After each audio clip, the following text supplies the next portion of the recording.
DLF 사태에 대한 재발 방지와 관련된 종합 대책이 발표가 됐는데 어떤 내용이 나왔는지 또 앞으로 금융시장에 어떤 영향을 미칠지 자세하게 분석을 해보겠습니다. 네, 김대호의 경제읽기 김대호 박사와 함께하겠습니다. 어서 오십시오. 네, 안녕하십니까. 자, 이번 대책의 내용을 좀 자세하게 알아보기 전에 이번 사태의 근본적인 원인, 문제점 좀 다시 한번 짚어봐야 될 것 같습니다. 어떻게 설명을 하고 있습니까? 이름도 생소했던 이 DLF, 네. 파생 결합 금융 상품이라는 건데요. 파생 상품, 이른바 선물 옵션 같은 것을 연결해서 아주 이자를 많이 줄 테니 네. 가입을 하라. 그러나 이자를 많이 받는 대신에 위험도 크다. 이래서 고위험, 고수익 상품이 은행에서 많이 팔렸는데요. 네. 그중에 상당수가 특히 독일, 영국과 연계한 이 파생 결합 상품에서 원금을 못 찾는 그런 원금을 다 까먹는 그런 금융 사고가 터졌지 않습니까? 네. 특히 우리은행과 하나은행 두 은행에서 심했는데 그로 인해서 지금 이 금융 불안도 심해지고 금융기관에 대한 신뢰도가 많이 추락했는데 근본적으로는 이 은행에서 이런 검증이 되지 않는 상품을 금융 지식이 별 없는 사람들에게 강매한 것이 아닌가. 네. 이제 이런 문제가 하나 있고요. 또 하나는 공모펀드와 사모펀드의 경계가 좀 오락가락합니다. 공모펀드라는 것은 이 보고서 금융 투자 실적을 이 만천하에 공개를 하는 것을 공모펀드라고, 사모펀드는 문자 그대로 이 담당자만 알 수 있는 아주 비밀리에 투자하는 것이거든요. 그런데 지금 DLF 파생 결합 상품이 대부분 사모펀드 형식으로 팔렸어요. 그래서 금융당국이나 아니면 금융시장에서 어떤 제품이 오고 가는지 사고가 나기 전에는 전혀 알 수 없는 그런 상태에서 비밀 거래가 많이 이루어져 왔다. 네. 그런 면에서 DLF 이런 파생 결합 상품 사고가 터질 수 있는 그런 어떤 시장적 요인을 많이 안고 있었다. 그렇게 봅니다. 네. 짚어주신 문제점들을 극복하기 위해서 정부가 오늘 대책을 발표를 했는데 핵심 내용이 어떤 내용이었는지 짚어주시고 이번 대책이 소비자 보호를 하기에 좀 충분한지 이 부분도 평가를 해주시면 좋을 것 같거든요. 예, 오늘 은성수 금융위원장이 정부 대책을 발표했어요. 정부 대책 DLF 사태가 다시는 일어나지 않게 하는, 금융기관 은행을 찾아갔다가 원금도 못 찾는 이런 대형 사고에 휘말리지 않는 그런 대책을 발표를 했습니다. 나름대로 금융당국으로서는 여러 측면을 동시에 감안한 상당히 신중한 접근을 한 것으로 보여요. 가장 주목받는 대목이 앞으로는 고난도 금융 상품을 은행에서 사모펀드 형식으로는 더 이상 취급하지 못하도록 하겠다라는 겁니다. 사실 이것이 가장 주목을 끄는 문제의 핵심이에요.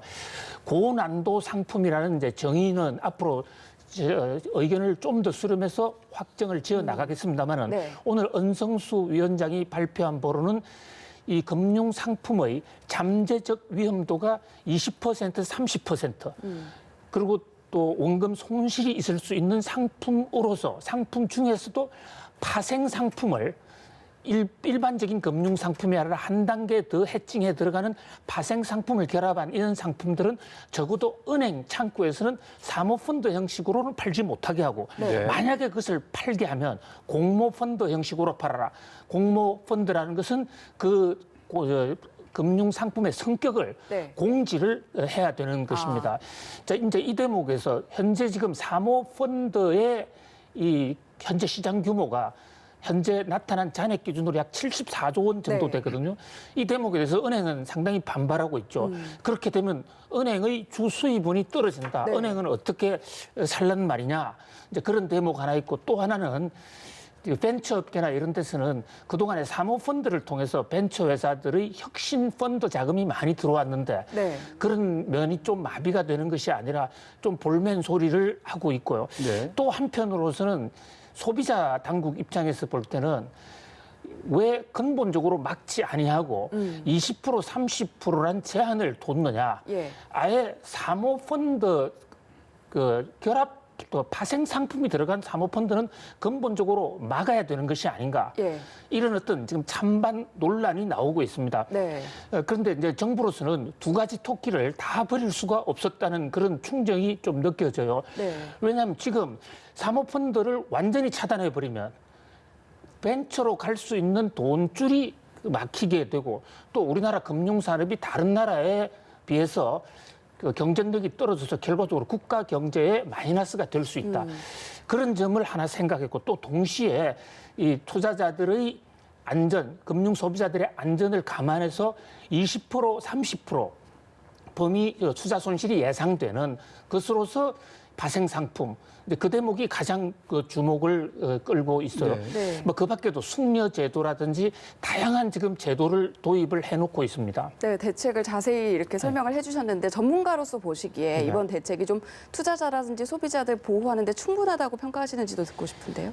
뭐 과거에 비해서는 상당히 진일보한 정책으로 보여져요. 그리고 이 근본적으로 지금 이 문제가 생기게 된 가장 핵심이 2015년도 네. 박근혜 정부 당시죠. 그 당시에 사모펀드 규제 완화라는 명목으로 규제를 대폭 완화했습니다. 근데 규제는 완화하면서 감독 기능을 제대로 마련해 놓지 못한 그런 점이 이번 사태의 가장 핵심적인 것 같은데 그래서 오늘 금융위원회 은성수 위원장으로서는 그 상위법인 자본시장법, 당시 2015년에 만들었던 그 자본시장법의 근본 취지를 넘어서서 어떻게 할 수는 없는 것이거든요. 네. 그런 면에서 제한된 범위 내에서 상당히 진일보했다.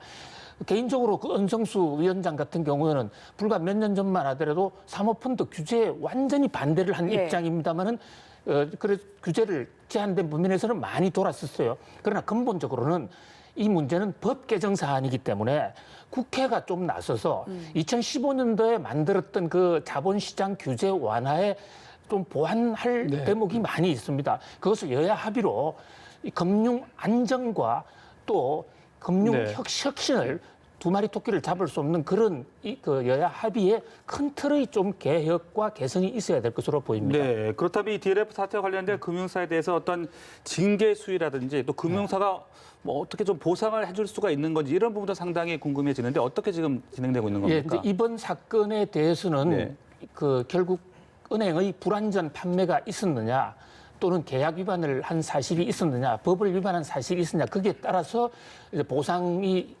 결정이 되는데요. 이와 관련해서는 다음 달에 분쟁조정협의회를 금융위원회가 조정을 하기로 했어요. 네. 그러나 이 문제 또한 현행 법을 테러를 근본적으로 넘어설 수는 없는 것이거든요. 현재 DLF 판매와 관련해서 CEO를 처벌할 수 있다든지 또는 징벌적 수단으로서 이 민사소송에서 피해를 보상할 수 있는 그런 수단이 법적으로 다 막혀 있습니다. 네. 현재 금융소비자법 개정안에 일부가 들어가 있는데 그게 지금 국회에서 전혀 논의조차 되고 있지가 않거든요. 이제 바로 그런 점에서도 이번 사건을 계기로 어떤 면에서는 전화위복이 돼야 된다. 앞으로도 이런 사건은 없어야 되겠지만 여기서는 두 가지 토끼를 절대 다 버릴 수가 없습니다. 네. 그 금융 위험이 커졌다고 해서 사모펀드를 완전히 없애버린다든지 또 금융기관의 사모펀드 취급을 완전히 제거할 수도 없는 노릇이고 그렇다고 지금 이 위험성을 그대로 방치할 수도 없다는 거죠. 그래서 이번 이 1차적인 조처는 다급한 응급 상황에서의 진화는 이번에 금융위원회가 어느 정도 했다. 이것을 논의를 좀 더 확장해서 범국가적인 차원에서 좀 큰 틀에서의 제도 보완이 있어야 될 것으로 보입니다. 네, 일단 대책은 발표가 됐고 금융 안정으로까지 이어질지 지켜보도록 하겠습니다. 지금까지 김대호의 경제일기 김대호 박사와 함께했습니다. 잘 들었습니다. 고맙습니다.